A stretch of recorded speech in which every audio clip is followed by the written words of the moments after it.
Welcome everyone to this 1 hour session for secondary literacy leaders. My name's Steve Willey from Wilcob Education, and we've been working with the Bastow Institute for 10 years doing a lot of their literacy leadership work. And I notice looking at the list of people who've replied to this session that we know many of you from sessions that you've been to of ours in the past. This is the start of a lot of work that's going to go over the next few years for the Bastow Institute around secondary literacy and leading literacy in schools. So today is going to be an introduction to that. Let's have a look at our agenda for the day. We're going to talk about creating a whole school literacy culture. We're going to talk about general literacy in schools and also disciplinary literacy and what we mean by those two terms and why they're important and why we need to understand them well. We're going to look at the literacy leader role, because this is really about the role, the work that we want leaders of literacy in the secondary schools to be doing. And then we're going to finish off talking about the supports that are in place and will be in place in the future for literacy leads in the school. This session's going to go in a sequence of presentation. Then we're going to go into the Padlet that you received a link for. What we'd like you to do is stay with me for now in the presentation. We'll make time for you to be able to go into the Padlet and discuss the content that we've been working on in the presentations. In the Padlet, we've got consultants. There's Kay Cobbin, Narissa Leung, Danny Heineman and Laura Newman, and they will be responding to your comments in the Padlet. If you've got questions, you're looking for feedback about something, we'll endeavour to provide that. But we'll also be close reading the Padlet at the end of the session, and we'll be using that to inform us about how we might tailor the work for the future. So this is your opportunity to give to us information that you want us to have, so that you're able to say to us, this is what we need to be able to lead literacy in secondary schools in Victoria. This image might look funny, but it's there just to remind us of one thing, that this session is just going to be scratching the surface. We are not trying to attempt to solve all the issues of literacy in secondary schools here tonight, but we seek to define what we mean by whole school literacy, and we want to suggest pathways to success. So then the work really starts, I guess. So that's really what we're trying to do today. So let's get back to our agenda. The first item that we had on our agenda is creating a whole school literacy culture. So if we had a whole school literacy culture, what would that look like? Well, one thing that it would look like is that everyone understands the importance of achieving high levels of literacy for our students to fully participate at school and be successful at school and indeed beyond. That second dot point is really important, that in a school with a strong literacy culture, there's a belief that students all can learn and grow into literate people. Teachers also are aware of what they need to do on a daily basis, and that is knowledge that they need to be able to work individually and collectively to promote and embrace and support each student's literacy development. Literacy is important for our students, so that it's taught purposefully, so that they can participate in a significant way in all disciplines across the school. Students are also connecting the work that they're doing beyond the school, so that literacy in the school is authentic. It means something more than just something you have to do at school. It's all about growing them as literate people to be successful outside of the school. They can also make connections between what they're doing from one discipline to another. And we want them to be challenged in an intellectual way, in an academic way, as they go from one subject to the next. The last dot point is significant for us, that if in a school where there's a whole school culture around literacy, teachers and school leaders commit to continuous professional learning.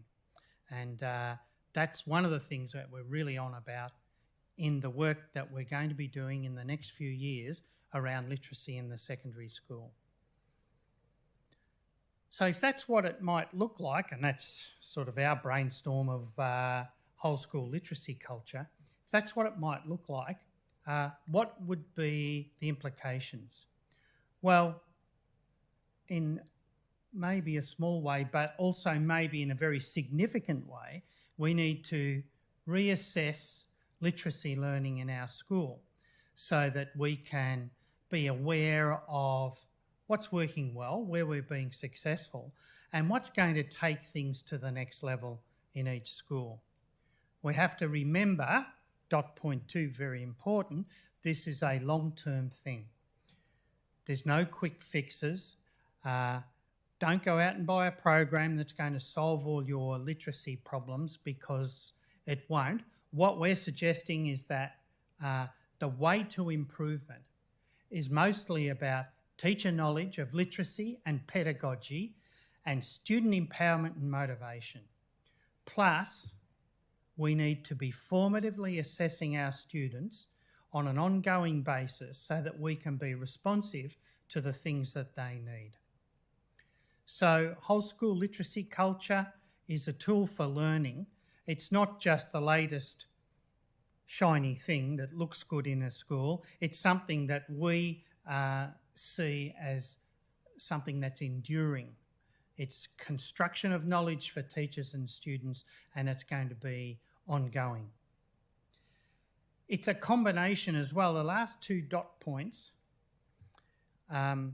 is a combination of general approaches to literacy, which is going right across the school, and also understanding disciplinary literacy, which is the literacies of the individual disciplines. Let's talk about that a little bit. So whole school literacy, I'm suggesting, fits into these 2 categories. So we know a bit about general literacy strategies. We've talked a lot about comprehension strategies over the years, and for good reason, and as a result of very significant research that started in the late 1970s. Some of us can remember that. Many of you no doubt can't. But there has been a lot of research take place by many people around comprehension strategies. And the question they were asking is, what do human beings do when they read? Cognitively, what's going on? And we've uncovered that, and we're pretty aware of what goes on when we read. But we need our students to uncover that for themselves, be metacognitive as readers. How do we teach that? That's part of general literacy. Writing to learn is a focus for the general literacy. That's writing that can be implemented right across the school. It's what we call low stakes writing. It's not high stakes, get a mark. It's exploring content and exploring the students, exploring themselves as writers. And there's a whole lot of strategies for that to happen. The third point there around vocabulary is really important. We know, and teachers are often frustrated by students' lack of vocabulary knowledge, and they're trying as hard as they can to increase that. So we need to know what research is telling us about the teaching and learning of vocabulary. What are the strategies that work well for students? How do we teach it in an effective way?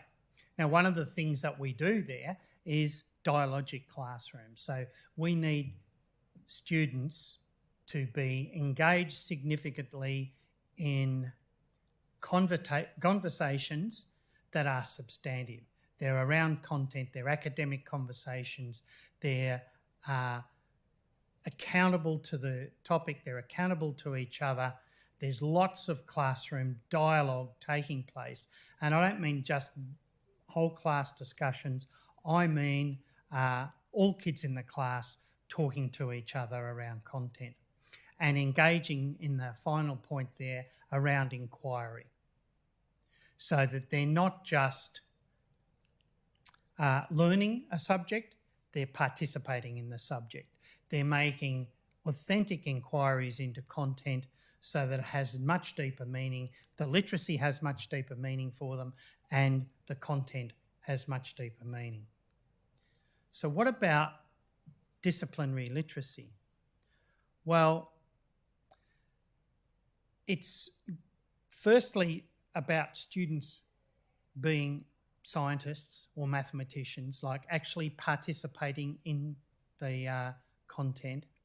But part of the literacy of each discipline is about knowing how experts engage in the discipline, how they think, how they read and speak and write, what is the language features of different disciplines like science, like mathematics, like English. The language features vary, not just the vocabulary, the types of texts and the way that we write and speak, we create texts ourselves in each discipline. This is when we've said over the years many times what is that we're all teachers of literacy. This is largely what we're talking about. We haven't in the past had a good understanding of what it means to be all teachers of literacy, and teachers have always been making attempts, and often very successful attempts, at being a literacy teacher right across the curriculum. But this is what we mean when we say we're all teachers of literacy.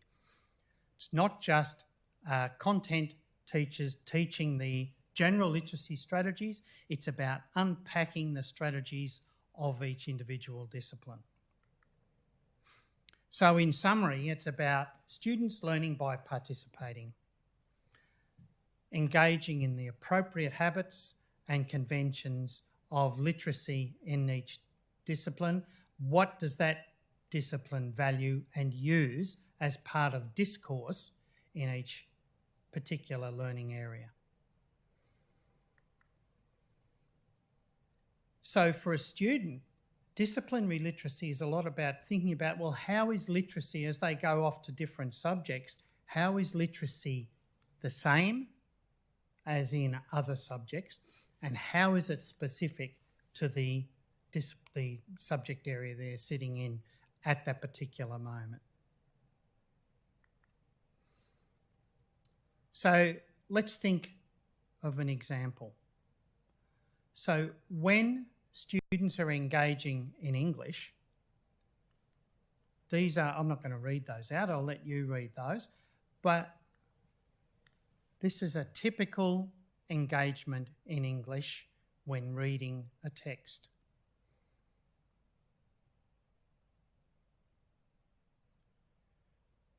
No doubt you can think of other ways of thinking in English. These are just examples.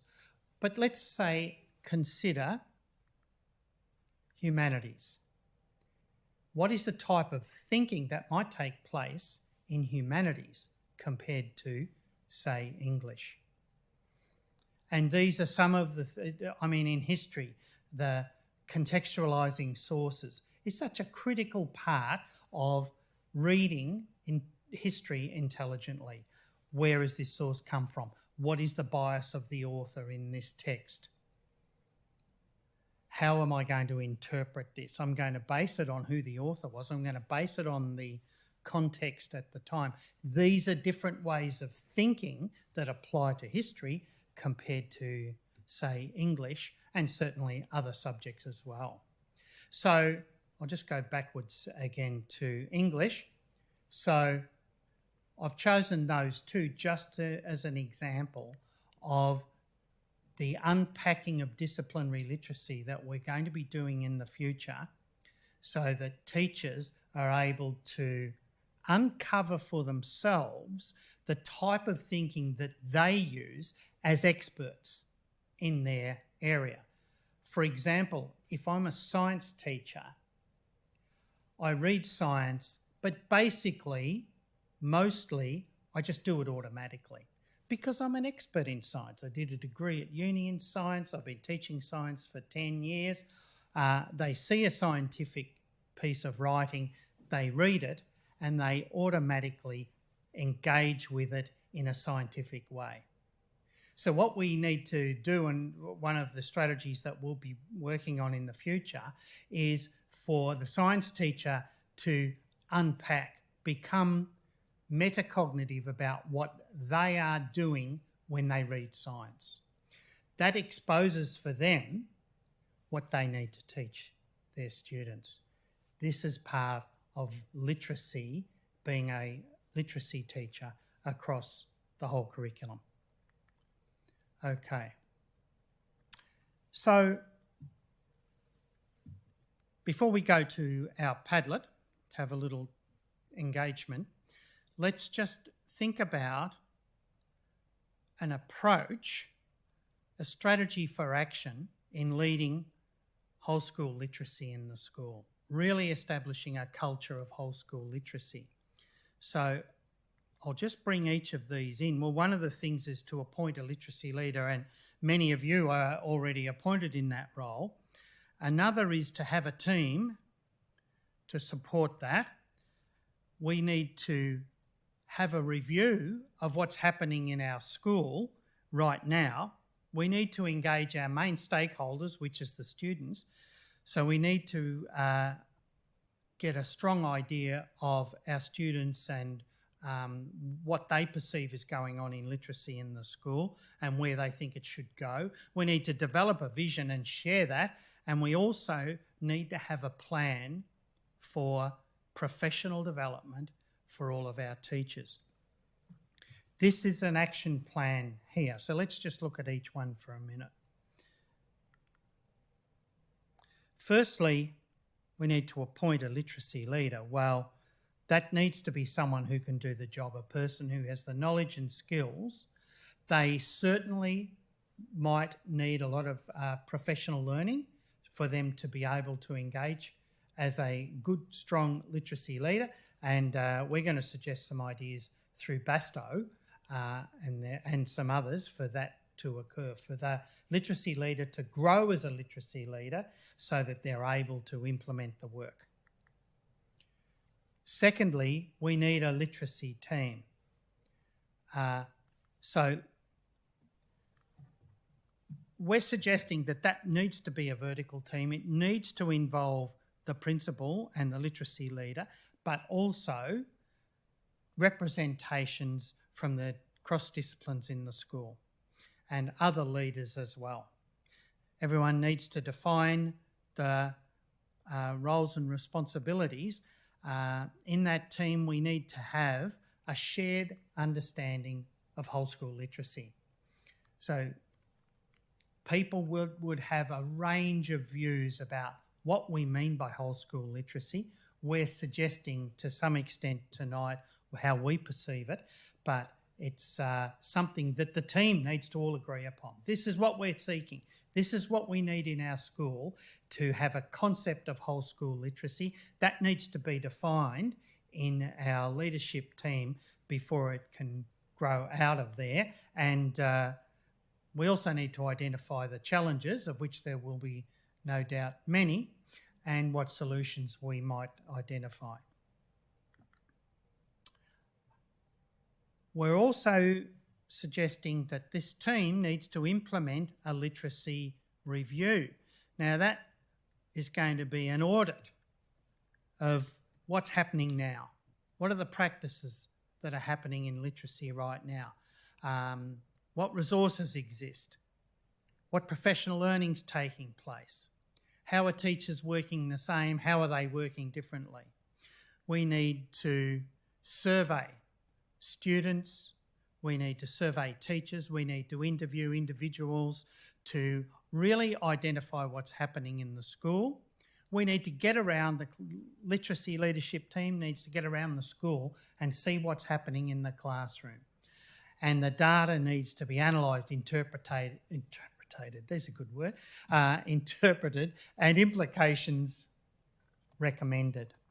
Now, when I say data analysed, certainly there's a lot of hard data that we have, and many schools are going deeply into our VCE, NAPLAN, other assessments that are implemented.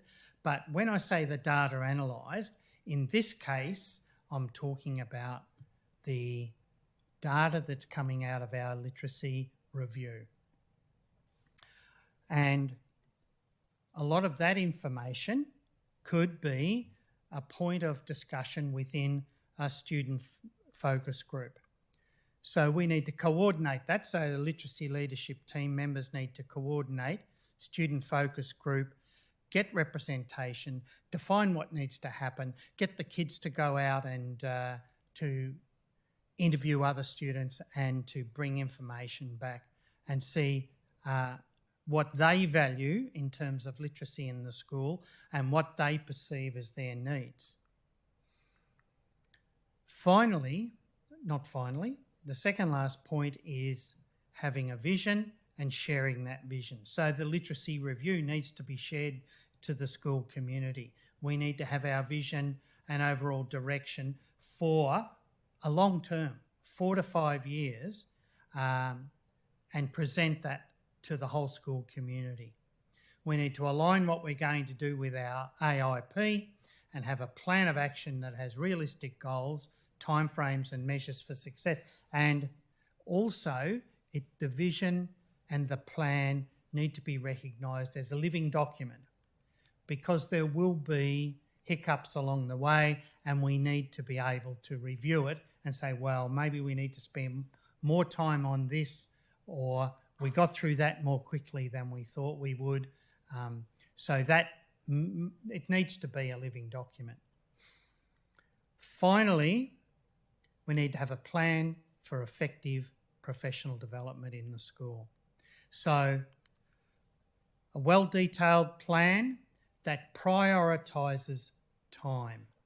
So I know that a lot of people we've worked with, they've been trying to implement initiatives at the school, and sufficient time is not allotted for the work to be done. So that needs to be something that's considered with our professional development plan for literacy, and we need to consider how much time we're prepared to commit to it, and that's where the literacy leadership team needs to really thrash out what we think we can achieve and how much work's going to be involved. We also need to identify context for learning. Are we going to have a curriculum day? Are we going to have after-school planning meetings? We're going to need to extend it across the school and specific to the disciplines. We need to identify who's going to implement the professional learning. Sometimes that means getting people in. Other times we've been sending some of our teachers to work with, say, leading literacy at Bastow, and they're coming back and implementing the things they're learning back at the school. That's a smart implementation of a professional development plan. Often the most effective professional development takes place at the school, not so much outside of the school. It's right there at the workplace.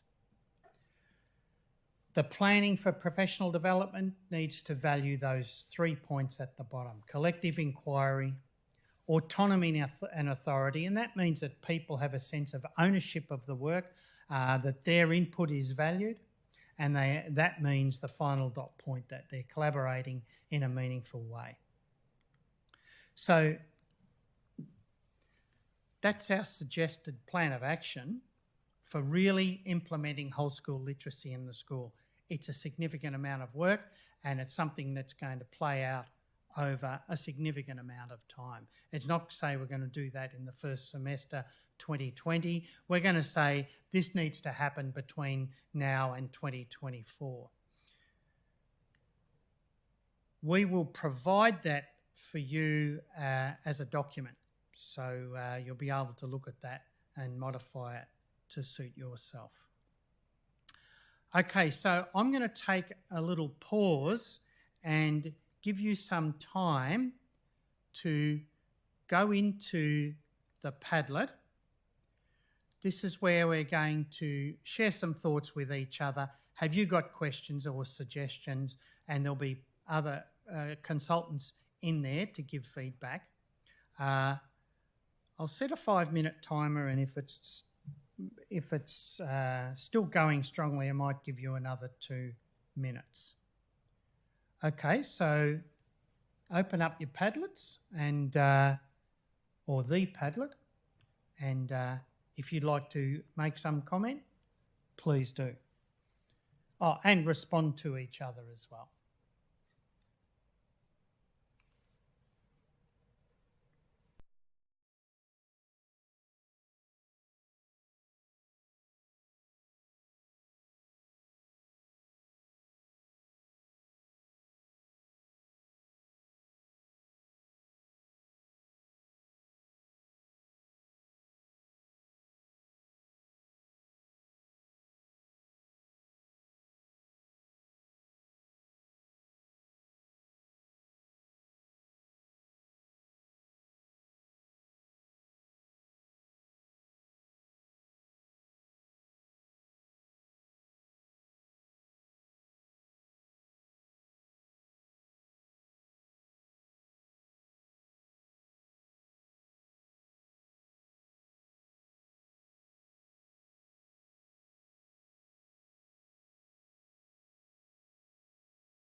Okay, I don't know how long I've been standing here and you've been looking at me.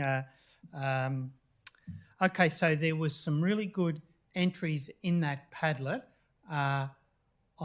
We will respond to those as we can. There'll be another time in about 20 minutes for you to do that again based on what we cover next. A few questions we will be answering a bit further along in the presentation. So let's proceed and just reflect on looking at our agenda here, the literacy leader role. Okay, now I'm not going to say much about this at this point. A lot of it has sort of been addressed. What is the actual work we need to do as literacy leaders around whole school literacy culture, around understanding general literacy and disciplinary literacy, and reflecting on what the literacy leader's role will be in implementing that in the school. The most significant thing with the literacy leader in terms of their role is all about teamwork, that this person needs to team with the principal and other leaders and teachers and students, and to take the lead in terms of developing that culture that we talked about, of implementing that action plan that we've already talked about. And then the second part of it is growing themselves in terms of their knowledge and leadership skills to really implement the work in the school.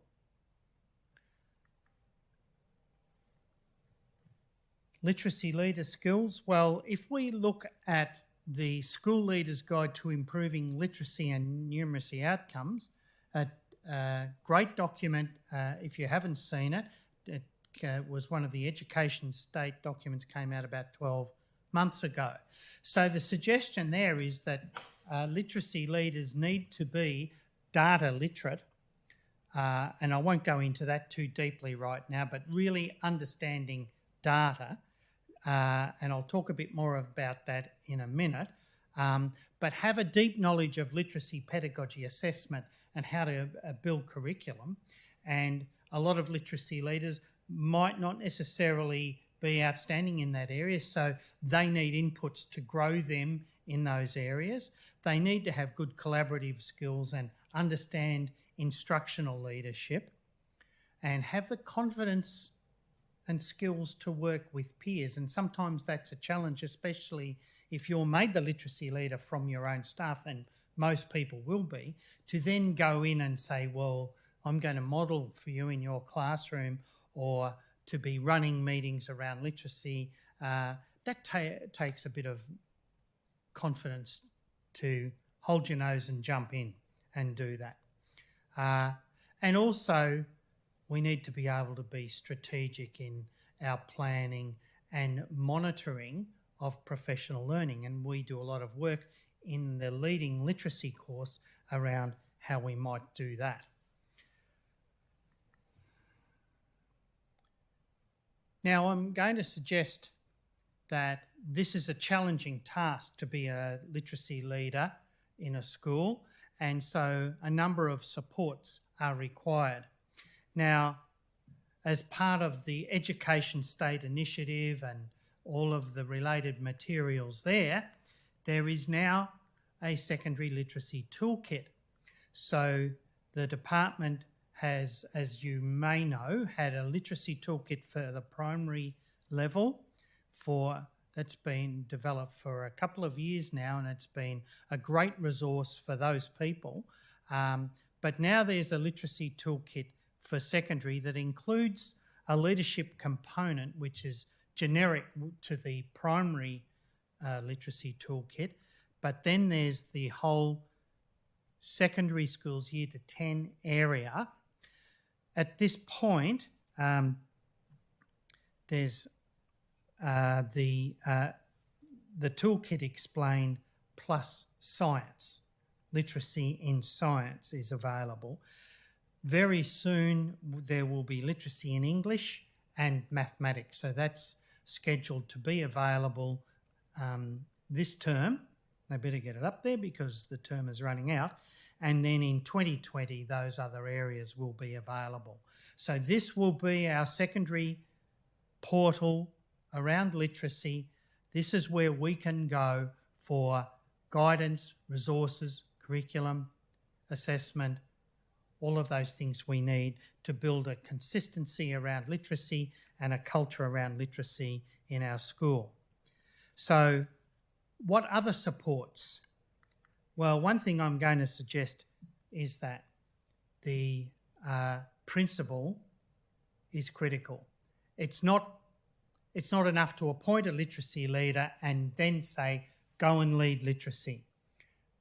That's not going to work. It's not going to be enough. We need the principal to be overtly supporting. The principal needs to be supporting the professional learning of the literacy leader, and I've been referring to that on and off through this presentation. They need to support opportunities for literacy leaders to engage at a network level so they can collaborate with other literacy leaders to learn about what they're doing, what's working well, and so on. Principal needs to support school-based ongoing professional learning. We're not going to get away with it if we're going to take on a major task like this. It's not going to work with one after-school session a term. It's going to need to be a whole lot of work, like making curriculum days available or a lot of work after school available for the literacy leader to implement professional learning for the staff. Also, the principal needs to monitor what's available from Bastow, from the Literacy Suite in Bastow. Now, I want to just talk about a few opportunities that exist right now in the Bastow Institute for people to get on board and support not just literacy leaders in their roles, but also literacy across their whole school. So next year there will be a literacy leader orientation. There will be one workshop delivered in each area of Victoria, and that workshop has a main focus of creating a whole school literacy culture. So as I said earlier, we're scratching the surface here. We will go much deeper into this work around identifying what we mean by whole school literacy, by identifying key leadership actions for that to be implemented in a school, and having collaboration with other literacy leaders in that workshop that will be implemented in Term 2, 2020. There will also be a Bastow 307, that's the learning management system for Bastow Institute. There will be a space there for literacy leaders to go. This is where there will be pre-work for those second term workshops. Resources abound in there. Some people in the Padlet just now were saying, is there research articles available for us? And this is where they will be. We'll be putting research articles online in that site for you to go and use in professional learning in the school and use for your own growth and building of your own knowledge. We will be recommending other resources. There'll be videos. We talked earlier, I noticed also in the Padlet, people were asking about where would I get good teacher and student surveys. This is where there'll be some samples of that. We can put them in there as a Google Doc and we can put them in there as a hard copy. There'll be reflection tools and so on. So that is a resource for literacy leaders to have some tools to support them doing the work. There is also available at Bastow Leading Literacy. Somebody in the Padlet asked the question, is leading literacy for networks the same as leading literacy? The answer is no. The networks course, what was called Leading Literacy for Networks, has been renamed because of that confusion that is exposed in that question. Perfectly reasonable. But so leading literacy is going the next step from what was called the Networks course is now called Local Literacy Leaders, LLL. Leading Literacy is 5 face-to-face workshops, online electives, and there's an applied project so that people who engage in this Leading Literacy course will implement a school-based initiative as part of the course. The focus here is on school-based teams for Leading Literacy. This can be, for your school, a key strategy for you to prioritise the work in your school. Sending a team which would hopefully include principal or at least principal class membership, and it's there that there'll be a strong focus on leadership, which is not in the Networks course, but also going much deeper into literacy knowledge with a focus on whole school literacy. The course is blended learning. There's 5 face-to-face workshops where the key leadership and literacy will occur, but that is differentiated. Most of that literacy work is differentiated for primary and secondary. The circle on the left, the circle on the right, that's on my left, we're back to it, is the electives, and that will occur fully online. There are electives for secondary. These ones I've put there are the secondary ones. It'll be secondary reading and writing and vocabulary. That will focus on general literacy and also disciplinary literacy with a focus on those 3 areas. And the 4th elective is reimagining the English curriculum, and that is where people are coming along to reflect on what's happening in English and what could be done differently to be more successful with English.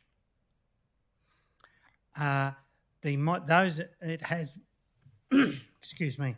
The electives have micro lessons, so each elective might have 8 or 10 different little lessons online around the topic.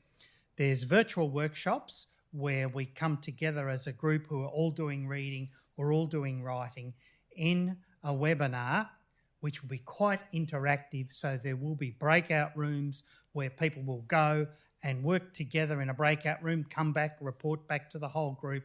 This will all occur online. To do that next year, we'll be using Zoom. And there will also be, as part of this, collaborative discussions where people can engage with other schools, other colleagues around the work that they're doing. The other course that is available at Bastow is is called Literacy Data Assessment and Practice. There's been a primary course for this for 2 years. The secondary course was trialled last year and will be rolled out in a more significant way this year. This is all online. There's an introduction, 5 modules, conclusion. There'll be micro lessons, virtual workshops, just as I described them, discussion boards, and each participant or school team will be doing an applied project as part of that course. So that will be available online to enrol in that course today or later today or certainly tomorrow. So if you're interested in that, or if you want to get a team of people to do that course, the focus here is on formative assessment and practice around formative assessment. So it's not a place to go to learn how to drill down into your hard data. There's a lot of that happening and plenty of places for you to do that. We're not ignoring that, but it's not the focus. The focus here is around formative assessment, a classroom assessment, what's happening on a day-to-day basis that's informing what we do to teach in our classrooms. The primary literacy data assessment and practice, also known as LDAP, both those courses will be available as of today or tomorrow. Okay, let's go back into our Padlet.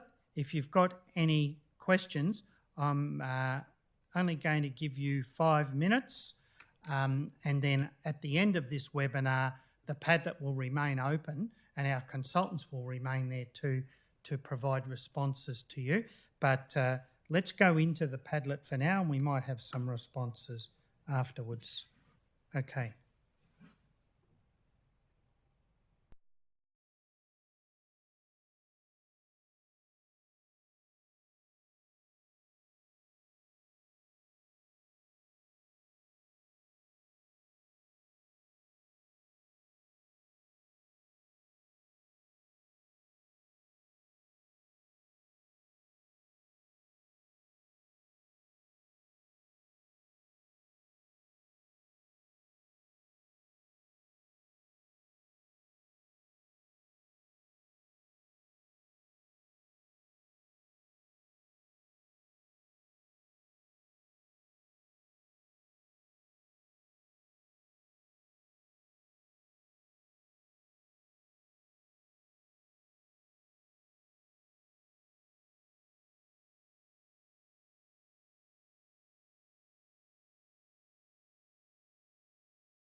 Thank you for your contributions to the Padlet. That's going to be so helpful to us. If we haven't answered your question yet, we will endeavour to do so in the next 5 minutes. There's a couple of things that I will respond to right now. Somebody was asking how many people would go to Leading Literacy. Typically, a team would be of 3. Large schools might talk Bastow into a 4th, and if there is some extra spaces, you might manage to get a 4th person there as well. It just depends on enrolment, so you need to contact Bastow to resolve that. Someone asked about costs of courses. If you go onto the Bastow website, it is significantly funded, but the schools do make a contribution per person for each course. So a team of 3, say for Leading Literacy, it would typically be $660 per person. But you need to go online, have a look in at Bastow to see the different prices for the different courses. Somebody asked a really good question about, well, there were a lot of good questions, but one that was about how do we bring people on board? Now, that is a very long conversation, but a significant tool for bringing people on board is to undertake that literacy review and get feedback from teachers, from students, surveys, interviews, observations around the school, and then sharing a vision for where we need to head in the school is a significant tool for bringing people on board. I will say, though, there is always going to be some people who are just, you can't expect 100% of people to just jump in and say, yay, this is great. Some people will come on board very quickly, others will need some time, and there might be some who will need to be dragged kicking and screaming. But it's important that we put time into what we call creating a sense of urgency in the school. And the literacy review can be a strong tool for doing that, so that there's a sense that people know what's coming, know what's needed, and we're trying to build a whole school approach to literacy, so we're looking for everybody to be part of that approach. Just a reminder that this session is really just scratching the surface, right? We're just here as an opening to a whole lot of other work that's going to take place, hopefully in your school, offerings from the Bastow Institute and other strategies that you will apply at your own school. So I hope that this has introduced that for you. It's such an important part of what we do as teachers because, as we know, literacy empowers. The ability to seek out and understand information gives us all independence to make choices, to advocate for ourselves and to learn about our community and world. And if we can have our students leaving our schools with that in their pocket, then we've really empowered them to go further in their lives. We are monitoring the Padlet. We're going to stay here for a while. We're going to monitor the Padlet and give as much feedback as we can. And just a reminder, you might want to write something in there and then go. If you want us to hear anything from you about what you perceive is needed at your school or what you would like from professional learning offered by the Bastow Institute, that is just fantastic feedback for us to use to inform the work that we do for the future. We want to tailor what we do for teachers in Victoria. Thanks for your attendance. I commend you for your commitment at this time of the day after a long day of work, and so you can give yourselves a pat on the back for that.